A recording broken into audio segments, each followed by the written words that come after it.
اور ہم دراصل ایک وہاں پہ سیز فائر کے ذریعے امن قائم کرنا چاہتے ہیں. تو پاکستان کو اور سعودی عرب کو اور بہت سے دیگر اسلامی ممالک کو یہ کہا گیا تھا کہ وہاں پہ اسرائیل کی طرف سے روزانہ بمباری ہو رہی ہے، تو کیا آپ نہیں چاہتے کہ یہ بمباری بند ہو جائے؟ کیا آپ نہیں چاہتے کہ فلسطینی بچے جو ہیں ان کو کھانے پینے کے لیے سہولیات فراہم کی جائیں؟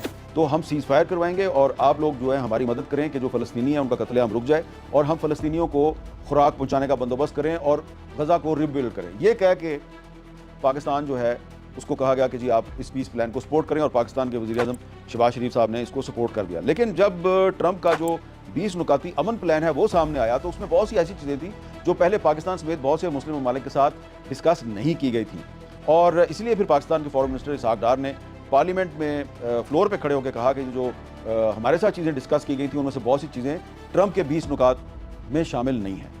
تو اس کے بعد پھر جو ہمارے اسٹیک ہولڈرز ہیں انہوں نے فیصلہ کیا کہ ہمیں کوئی ایسا فیصلہ نہیں کرنا چاہیے کہ ہم اپنی فوج کو غزہ بھیجیں.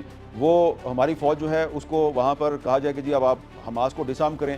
تو ہماری فوج حماس کو ڈسارم کیسے کرے گی؟ جو کام اسرائیل کی فوج جو ہے وہ مسلسل 2-2.5 سال کی بمباری کے ذریعے نہیں کر سکا، وہ ہماری فوج کیسے کرے گی؟ یعنی کہ اسرائیل 2-2.5 سال سے حماس کو ختم کرنے کی کوشش کر رہا ہے، ان کو ڈسارم کرنے کی کوشش کر رہا ہے، اس میں کامیاب نہیں ہوا. تو اب اگر وہ کامیاب نہیں ہوا تو وہ پاکستانی فوج جو ہے وہ وہاں پہ جا کے اسرائیلی فوج کے مقاصد کی تکمیل کرے گی.